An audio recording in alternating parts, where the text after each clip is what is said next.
Licântropo ou lobisomem. Uma expressão dada para pessoas que pensam que podem se transformar em lobo ou em algo parecido, voltando em sua condição normal ao raiar do dia.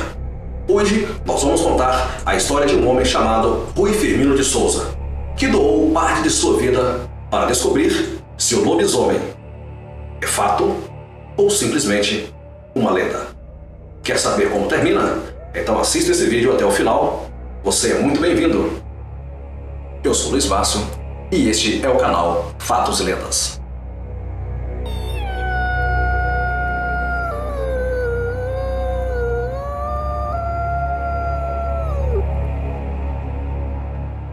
O ano era 1917, em uma cidadezinha chamada São Jorge Protetor. Nome dado àquela cidade devido às constantes mortes que haviam por ali e muitas pessoas diziam ser monstros. Então, o nome do santo protetor. Mas, na verdade, até aquele momento, não estava ajudando muito. Vamos contar a história de Rui Firmino de Souza, mais conhecido como Rufino. Como eu já disse no início de nossa história, esse homem dedicou muitos anos de sua vida à caça do lobisomem, pois ele era obcecado pela história do animal. Então, parte ele para a cidadezinha de São Jorge. Ele vai em busca das histórias contadas pelas pessoas e descobre que havia naquela cidade um senhor chamado Senhor Gersino. Esse sim, sabia tudo sobre o lobisomem. Rufino vai à procura do Senhor Gersino para saber qual seriam as histórias contadas naquela cidade. E ao encontrar o Senhor Gersino e saber como que é a vida de um lobisomem e como são os seus ataques, o Senhor Gersino começa a explicar para ele que a primeira forma de saber se um homem se transforma em lobisomem é ver se ele tem algumas cicatrizes parecidas com cicatrizes caninas. Pois um homem que sofre ataque de lobisomem e se mantém vivo, esse sim passa a se transformar também em lobisomem. Mas há também uma segunda forma de saber se um homem realmente é um lobisomem. É indo atrás de sua família, descobrindo suas origens e saber se ele é o sétimo filho não batizado. Uma das formas de se eliminar o animal é jogando água benta sobre o seu corpo, pois a mesma o queimaria todinho. E a segunda forma de exterminar a besta seria dando tiros com balas de prata. Aí sim seria fatal para o animal bestial. Então, Rufino, muito agradecido com o Senhor Gersino, começa a pensar como é que ele iria descobrir naquela cidadezinha quem poderia ser o tal lobisomem. E em suas pesquisas, ele ficou sabendo que o delegado José Francisco havia 3 anos que estava naquela comunidade.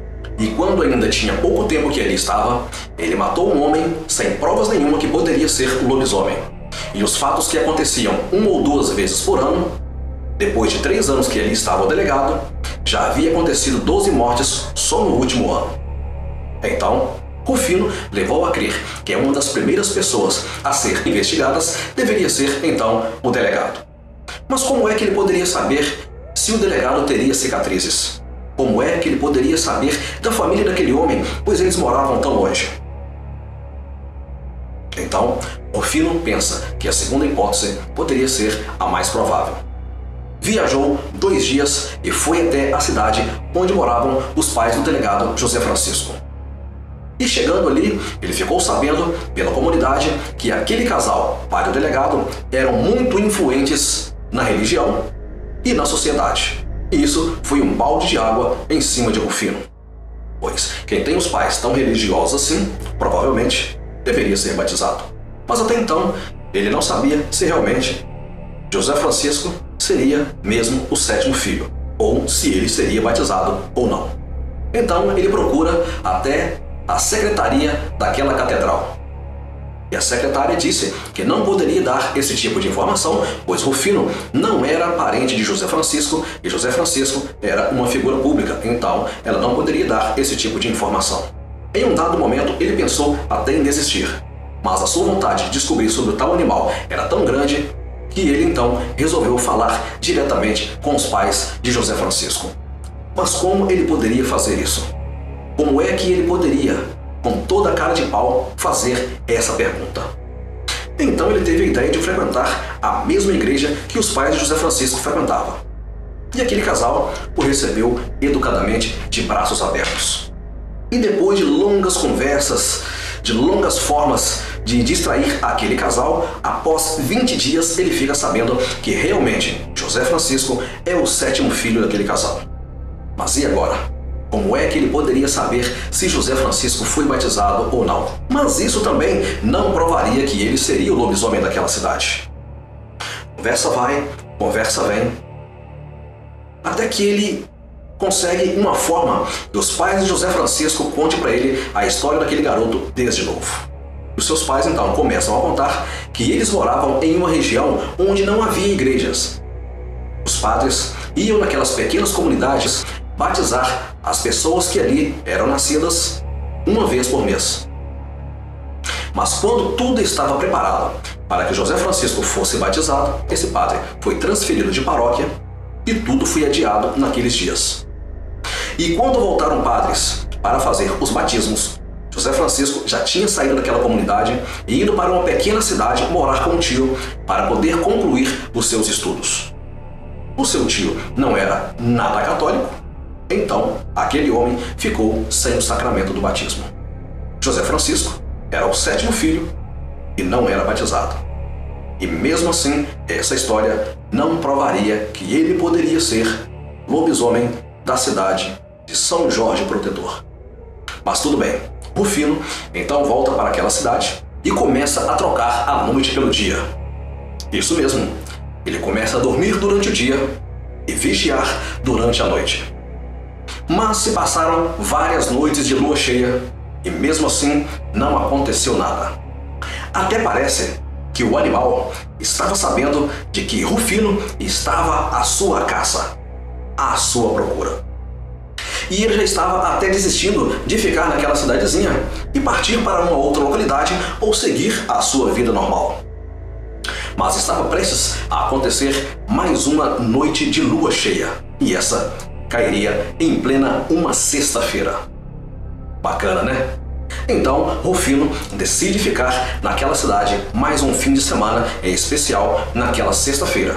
Então, ele faz todos os seus preparativos. Ali tem uma garrafa de água benta e tem também várias munições feitas de prata. Veste uma camisa de linha vermelha escura, pois naquela noite estava fazendo muito frio. Então, parte à caça do lobisomem.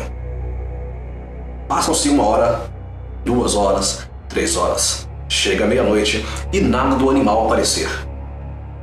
Rufino já estava mesmo quase desistindo, pois ele já estava imaginando que não seria sua vez de descobrir se realmente naquela cidade haveria um lobisomem.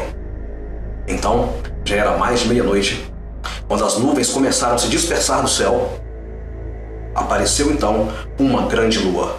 E naquele momento que aparece a lua, a besta solta um uivo quase que ensurdecedor para aquela cidade. O Rufino, por alguns instantes, fica todo paralisado. Mas logo em seguida, ele cai em si e percebe que o animal pode estar ali por perto. Então, ele começa a rondar os lugares onde haviam acontecido ataques de lobisomem. E ele, sem querer, entra em um beco, quando percebe aquele beco não tem saída e é um beco muito estreito, do qual, se houvesse ali um ataque, seria quase impossível sair ileso daquele local, até mesmo para atirar no animal. Mas quando o Rufino pensa em voltar, ele sente que está sendo seguido. E do nada, quando ele olha para trás, tem um imenso lobo que corre em sua direção. O Rufino, todo preparado, mais que depressa, pega a garrafa de água benta que estava mais próximo de sua mão e joga em direção ao animal. A garrafa cai no chão e vários respingos caem sobre aquele imenso lobo. Rufino percebe que o lobo não se sentiu muito bem, e mesmo batendo em retirada, ele ataca e tenta morder Rufino, alcançando apenas parte de sua blusa. Rufino então saca a arma e começa a dar vários tiros na direção daquela besta. E ele sai correndo por aquele beco afora. O Rufino aguarda mais um pouco e assim o dia amanhece. E todo eufórico, mais que depressa, Rufino Então procura o delegado. Chega na delegacia, o delegado não estava. Então ele procura saber onde mora José Francisco e vai correndo até a sua residência. Chega todo nervoso e começa a bater com muita força na porta do delegado.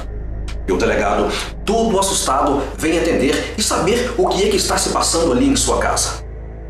Mas ao abrir a porta, Rufino percebe que o corpo do delegado está todo queimado. E quando ele abre a boca para dizer as primeiras palavras, Rufino percebe que em seus dentes estão cheios de linhas. E essas linhas pertenciam à sua roupa. Então Rufino descobre que o lobisomem daquela cidade era mesmo o delegado José Francisco. Aqui termina a nossa história. Se você gostou, passe para frente. Não esqueça de deixar o seu like e se inscreva em nosso canal. Para nós é muito importante. Eu vou ficando por aqui, um forte abraço para você e até a próxima história.